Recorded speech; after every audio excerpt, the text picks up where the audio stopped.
মধ্যপ্রাচ্যে বাড়তে থাকা উত্তেজনার জেরে ইরাকের বাগদাদে অবস্থিত মার্কিন দূতাবাস থেকে জরুরি নয় এমন কর্মী ও তাদের পরিবারকে সরিয়ে নিচ্ছে যুক্তরাষ্ট্র।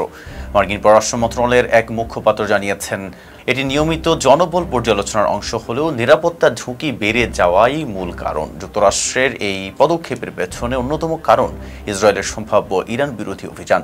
মার্কিন গণমাধ্যমে প্রকাশিত প্রতিবেদন অনুযায়ী ইসরায়েল সম্প্রতি যুক্তরাষ্ট্রকে জানিয়েছে তারা ইরানে একটি সামরিক অভিযান চালাতে প্রস্তুত। ফলে ওয়াশিংটন আশঙ্কা করছে এর পাল্টা প্রতিক্রিয়ায় তেহরান ইরাকে থাকা মার্কিন স্থাপনাগুলোর উপর হামলা চালাতে পারে।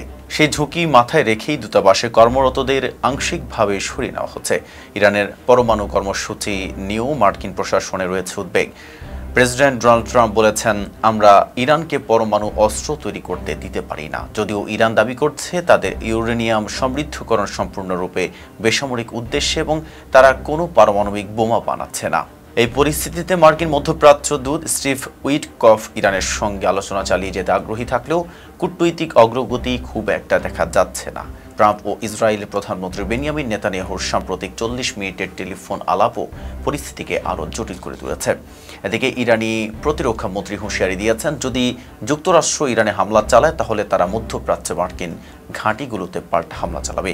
অন্যদিকে পেন্টাগনের তথ্য অনুযায়ী ইরান হয়তো গোপনে পরমাণু অস্ত্র তৈরির পথে এগোচ্ছে এমন ইঙ্গিত মিলেছে। পাশাপাশি কুয়েত ও বাহরাইনের মতো দেশে মার্কিন সামরিক সদস্যদের পরিবারের স্বেচ্ছা প্রস্থানের অনুমোদনও দেওয়া হয়েছে। ইরান ইসরায়েল যুক্তরাষ্ট্র ত্রিমুখী উত্তেজনায় মধ্যপ্রাচ্যের নিরাপত্তা পরিস্থিতি আরও জটিল হয়ে উঠেছে। কূটনৈতিক আলোচনার গতি শ্লথ হওয়ায় সামরিক সংঘাতের আশঙ্কা বাড়ছে বলে মনে করছে আন্তর্জাতিক বিশ্লেষকরা। এতক্ষণ সাথে ছিলাম মেহেদী হাসান। ফেজ দ্য পিপলের সাথে থাকার জন্য ধন্যবাদ।